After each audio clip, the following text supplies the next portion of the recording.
사실은 우리 여의도 침례교회가 저에게는 침례교회 모교회입니다.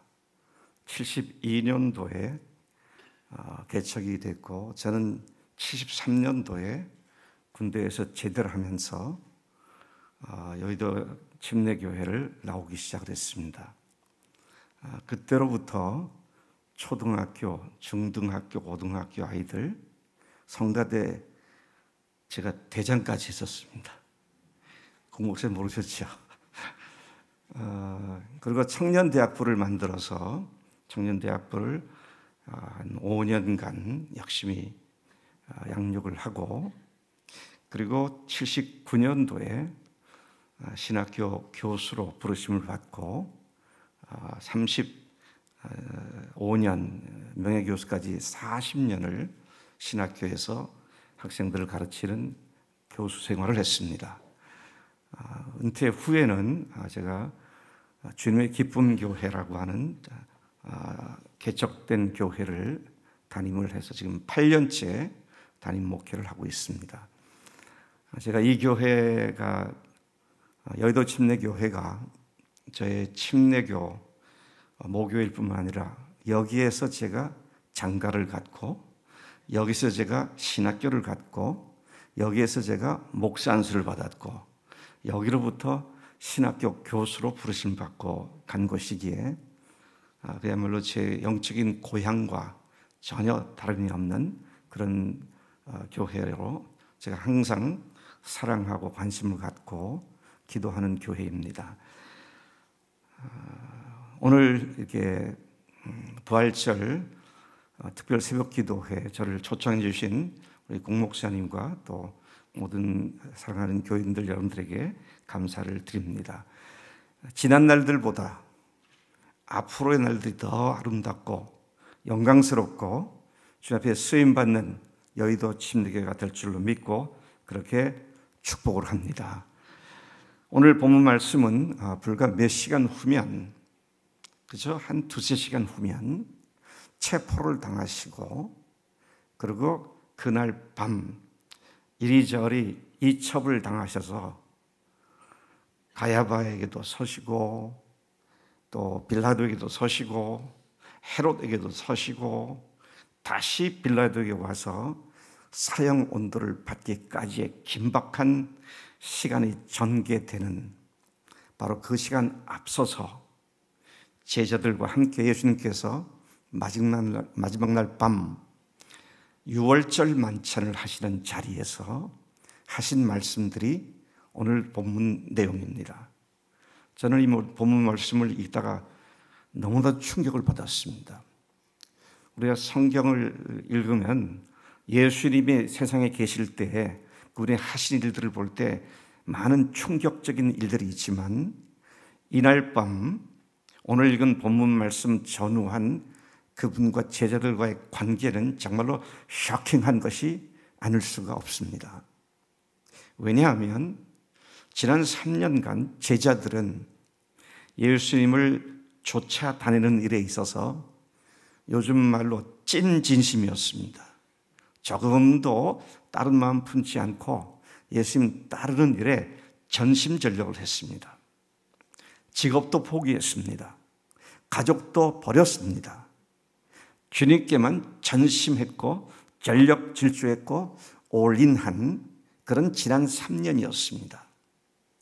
그들에 있어서 주님께 대한 사랑이나 열정이나 열심에 있어서는 어디 하나 나무랄 데 없을 만큼 그 누구도 흉내내기조차 쉽지 않은 그런 헌신이었고 그런 따름이었습니다.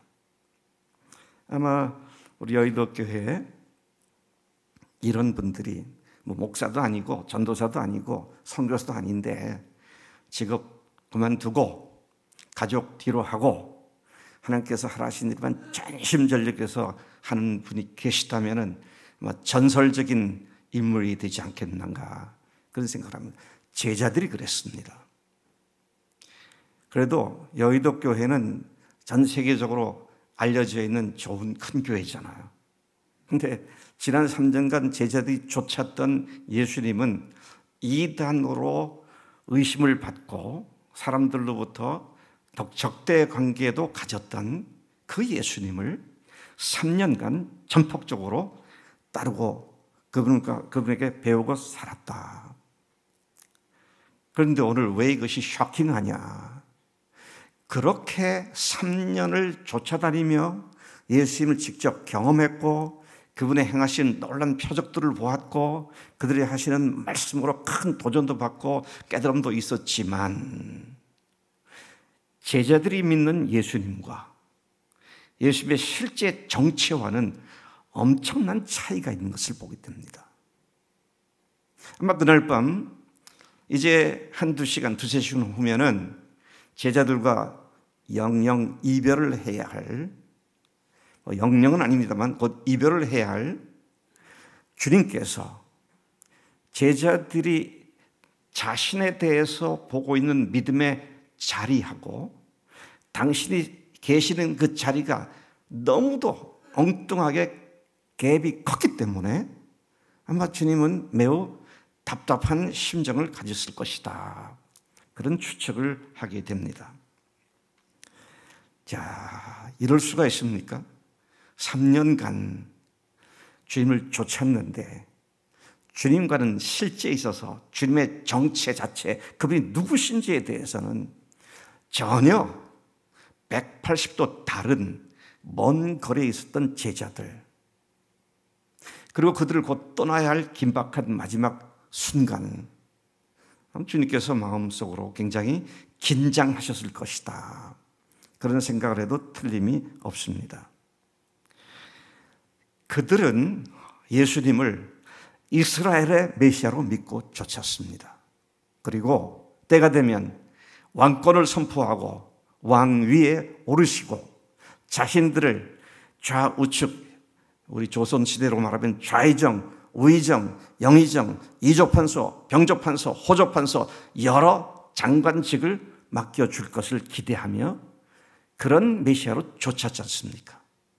그날 밤 이 유월절 만찬 자리에 오는 도중에도 제자들은 그 길에서 누가 크냐, 우리 중에 누가 크냐 서열 다툼을 하고 있었던 것을 봅니다.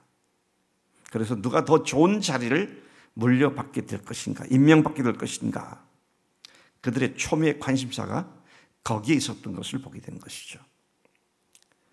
그런데 주님께서는 그 마지막 날 밤, 유월절 만찬은 오늘날도 유대인들은 바로 오늘이 유월절 만찬 전날입니다. 그래서 유월절 만찬은 목요일 일몰 시간으로부터 시작해서 4-5시간 동안 가족별로 모여서 가정이 유월절 만찬 의식을 행합니다. 그러니까 이것은 보통 4-5시간 동안 이루어지는 겁니다. 근데 여러분, 그 4-5시간 동안 주님께서 하신 일이 요한복음 13장부터 17장까지에 기록되어 있는 것입니다. 5장에 걸쳐서 기록된 말씀이 불과 4-5시간에 하신 말씀과 하신 일이 기록되어 있다는 것이죠. 자, 이것은 분량으로 말하면 요한복음이 전체가 21장으로 되어 있는데 그 중에 5장이니까 그냥 20장이라고 계산을 하고 보면 요한복음 전체 4분의 1이 그날 밤 제자들에게 하신 말씀입니다. 따라서 우리는 이날 밤 주님께서 무슨 가심을 가지고 무슨 말씀하셨고 또 그 결과로 제자들이 어떤 변화가 왔는가, 이걸 잘 살펴볼 필요가 있다는 것입니다. 주님께서는 이 4-5시간 동안 대부분의 시간을 자신이 누군지를 다시 가르치셨습니다. 또 앞으로 무슨 일을 하실 것이며 또 궁극적으로는 교회라고 하는 사랑 공동체를 이룰 것을 가르치셨습니다. 가르치시고 예언하셨고 그리고 명령하셨습니다. 주님은 온 이스라엘 나라가 지난 1400여 년 동안, 예수님 당시로부터 1400여 년 동안, 그러니까 모세 때로 거슬러 가죠. 매년 6월절이면 모든 가정들이 지켰던 6월절의 의미, 특별히 예수님의 그들이 먹었던 무교병과 그들이 마셨던 포도주를 들고 This is, 이것이 my body, my flesh, 내 살이다. 주님께서 포도주를 드시고 이것이 너희들을 위해서 흘리는 내 피다. 그렇게 말씀하시면서 그들의 1400년 동안 이스라엘 온 민족이 역사적으로 긴 세월 동안 기념하며 마셨고 먹었던 떡과 포도주가 바로 예수님께서 찢기실 몸을 의미하는 것이었고 흘리실 피를 상징하는 것이다. 그냥 그렇게 가르쳤어요. 그리고 그 다음날 몸을 찢기신 것입니다. 그 다음날 바로 예수님께서 십자가에서 피를 흘리신 것이었습니다. 주님께서 이것을 행하여 나를 기념하라 그러셨습니다. 기념하라라고 번역되어 있는 이 본문의 영어를 보니까 remember me 그랬습니다. 나를 기억하라 그렇게 말씀하시죠. 너희가 지난 1400년 동안 먹고 마신 포도주가 바로 내일 내가 찢길 살, 내일 내가 너희들을 흘릴 피를 상징하는 것이었다. 예수님께서는 당신이 6월절 어린 양으로 오셨음을 분명히 말씀하셨고 구약 전체가 반복적으로 예언했던 메시아이심을 그렇게 말씀을 하신 것입니다.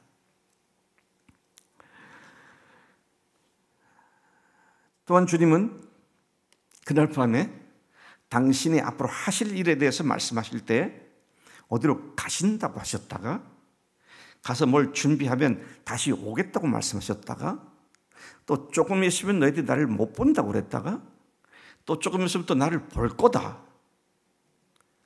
3년간 예수님과 밀착 동행했던 제자들이지만 무슨 말씀이신지 전혀 감도 잡지 못하고 있었습니다. 주님께서 얼마나 답답하셨겠어요. 그러나 주님께서 답답하지만은 않으셨습니다. 왜?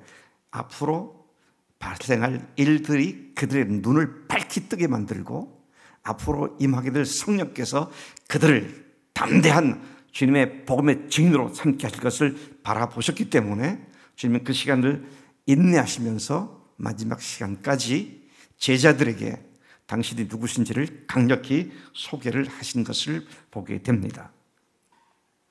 오늘 우리가 읽은 본문 말씀 29절 이하에 보면 제자들이 예수님이 하신 말씀을 쭉 듣더니 지금에야 주께서 하나님께로부터 오심을 우리가 믿습니다. 28절에 그렇게 말하고 있습니다. 우리 29절부터 읽었지만 주님께서 제자들이 주님께 지금에야, 자, 이게 참 놀라운 고백입니다. 지금에야 주께서 하나님께로부터 나오심을 오셨다고 하면서 나오심을 그랬습니다. 당신의 근원이 하나님이심을 이제 알겠습니다. 그런 말이죠. 근데 그 앞에 27절부터 28절 쭉 앞에 보면은요, 바로 앞문단에 보면 주님께서 더 이상 비유로 말씀하지 않고 직설적으로 말할 때가 온다. 그런데 지금 내가 그 말을 하고 있다는 그런 의미로 이 말씀하셨습니다. 지금까지는 알쏭달쏭 이렇게 저렇게 달리 해석할 수 있는 여지가 있었지만 주님께서 명백하게 선포하시기를 이제부터는 내가 분명하게 너희들에게 직설적으로 말한다.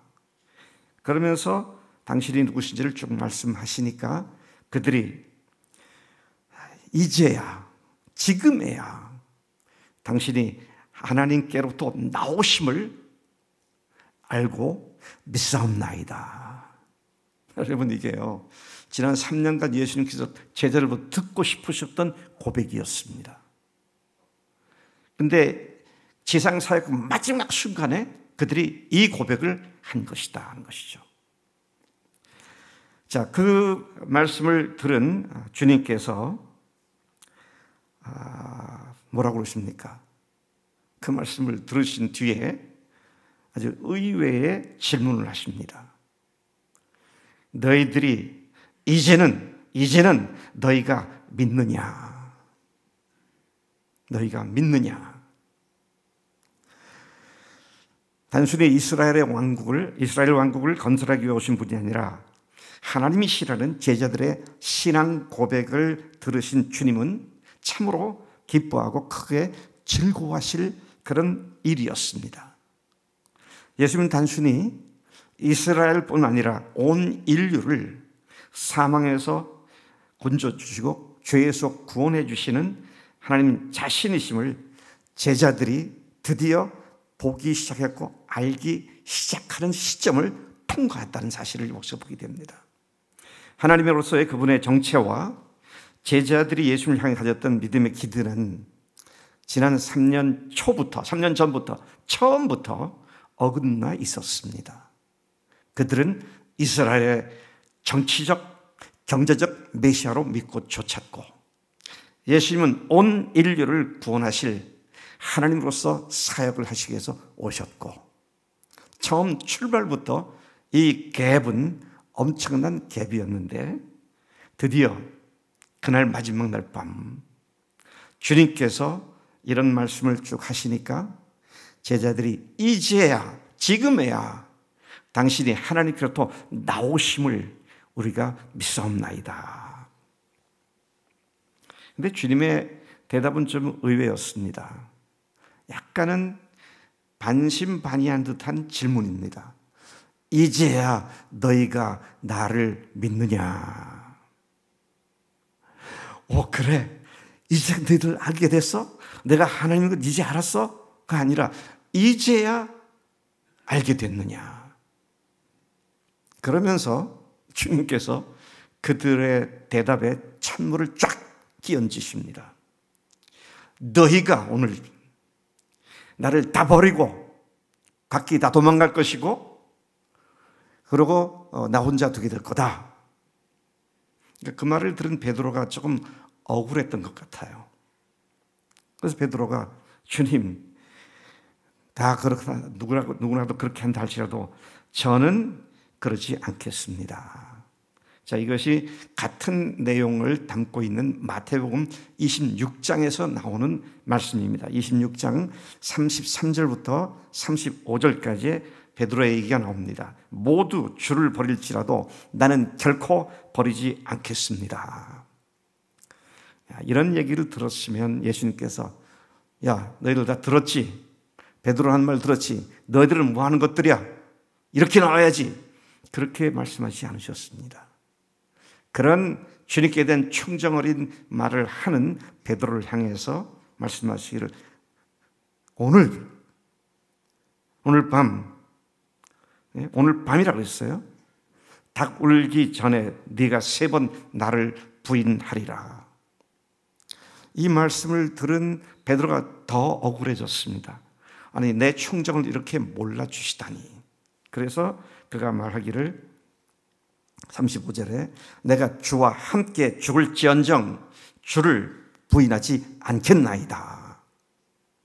자, 그렇게 대답을 하니까 모든 제자들도 똑같이 그렇게 말을 했다. 그렇게 기록되어 있는 것을 봅니다. 이제는 주님의 근본이 하나님으로부터 오신 분임을 알고 믿는다는 제자들의 고백은 참으로 귀하고 엄청난 고백이었지만 주님은 그들의 믿음이 신라 같고 매우 연약하고 미미한 사실을 너무도 잘 알고 계셨고 그 사실을 지적한 것이었습니다. 그날 밤 예수님의 근본이 하나님으로부터 오신 분임을 믿는다는 제자들의 고백은 곧 닥쳐올, 그것도 곧이 1, 2년 후가 아니라 한두 시간 후면 닥쳐올 시련과 핍박과 어려움에 그냥 속절없이 무너져 내리고 꺼져버릴 그런 미약하기 짝이 없는 수준의 믿음임을 주님은 정확하게 아셨습니다. 그 제자들이 조금은 뻘쭘했을 것 같아요. 자신들은 그렇게 주님을 사랑하고 죽겠다고 하는데 주님은 너희가 나를 다 버리고 너희가 나를 3번 오늘 밤 부인할 거다. 자, 그런 말씀이 우리가 오늘 읽었던 내용 속에 포함되어 있는 사건들입니다. 그런데 제가 오늘 본문을 읽지 않았습니다만은 16장이잖아요. 지금 16장이 그렇게 끝났고요. 17장이 주님의 기도하시는 기도장입니다. 그 기도장에서 예수님께서는 지난 3년간 가르치신 대로 제자들이 하나가 될 것과 아버지께서 그들을 악에 빠지지 않도록 지켜주실 것을, 그리고 곧 그들에게 임하시게 될 성령님을 포함한 삼위일체 하나님과 영원히 하나가 되게 해주실 것을 위해서 기도하셨습니다. 저는 또 이 말씀 읽다가 얼마나 놀랐는지 몰라요. 17장 21절에 아버지여, 내가 아버지 안에, 아버지가 내 안에 있는 것 같이 저희도 다 하나가 되어 우리 안에 있게 하사. 그럼 여기서 우리가 누굽니까? 삼위일체 하나님입니다. 교회가 이제는 삼위일체 하나님 속으로 들어오게 해달라고 그런 기도를 하셨다는 말씀이죠. 자, 그런데 이 마지막 기도를 하는 첫 부분에 1절부터 7절, 8절, 9절까지 보면은요, 놀라운 반전이 이루어지는 기도를 하십니다. 조금 전에 제자들이 이제야 믿습니다, 지금에야 믿습니다 라고 하는 그들에 대해서 주님께서 이제야 믿느냐, 그렇게 거의 소극적으로 대응하셨던 주님이신데, 아버지 하나님 앞에 하늘을 들어 눈을 들어 하늘을 우러보시면서 한 장 전체를 기도하셨는데, 그 기도 첫머리에서 아버지여, 저희들을 인하여 아버지께서 영광을 받으셨고 저도 영광을 받습니다. 저희들이 내가 아버지께로 나온 것을 알았고 믿었습니다. 지금, 여기도 지금이라는 말씀입니다. 지금 저희들이 아버지를 믿고 나를 믿습니다. 제가 이 말씀 읽고 어리둥절해지더라고요.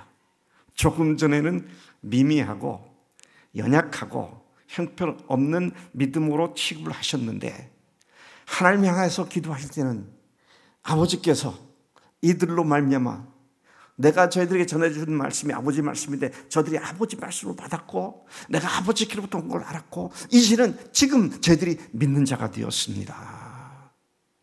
저는 이 말씀을 16장 끝에 있는 말씀과 17장의 앞에 있는 주님의 기도를 대조시켜 보니까 너무 극적인 반전이 이루어졌구나 하는 것을 봅니다. 여러분, 주님께서는 아직 죽으시지도 않으셨고요, 아직 부활도 하지 않으신 시점에서 이 말씀하셨는데, 그들의 연약한 믿음이지만 곧 예수님께서 받으실 십자가의 고난의 잔과 부활의 영광스러운 표적으로 그들이 어떻게 하나님 앞에서 놀라운 하나님의 일꾼들이 될 것인지를 바라보았고, 그리고 또 그 예수님 부활하신 후 50일 후에 성령께서 임하셨을 때 그들이 어떻게 권능을 받고 땅끝까지 이르러 순교의 잔을 마시며 순교의 잔을 거부하지 않고 당당하게 나가서 복음을 선포할 주의 종들이 될 것을 주님께서 보셨고 믿으셨기에, 이러한 연약함을 오히려 하나님 앞에서 영광스러운 하나님의 귀한 믿음의 사람들로 세워주실 것을 믿고 감사하는 이때 반전을 일으키는 기도를 하셨다 하는 사실을 보게 됩니다. 여러분, 믿음은 하나지만 종류는 여러 가지입니다. 어떤 종류가? 큰 믿음이 있고요, 작은 믿음이 있고요, 연약한 믿음이 있는가 하면 강건한 믿음이 있습니다. 근데 연약함과 참으로 꺼져가는 등불 같은 형편없는 믿음의 대명사가 그날 밤 예수님의 12 제자들의 믿음이었습니다. 이것이 어떻게 바뀌었습니까? 사흘 후에, 부활하신 후에 그들은 놀라움을 금치 못했고 다시 흩어졌던 그들이 모여들기 시작했고, 부활하신 주를 만났을 때 그들의 눈이 드디어 떠졌습니다. 그래서 저는 부활이 뭐냐? 부활은 아이 오프너다. 눈을 뜨게 하는 거다. 그들은 그때로부터 시작해서 부활의 증인이라는 자신들의 셀프 아이덴티티, 자신들의 정체감을 가지고 살기 시작했고, 성령께서 강림하셨을 때 권능을 받고 땅끝까지 이르러 복음을 증거하는 순교의 잔을 조금도 두려워하지 않고 그것을 담대히 마시며 온 세상에 복음을 전하는 사명을 감당한 놀라운 존재들이 되었음을 보게 됩니다.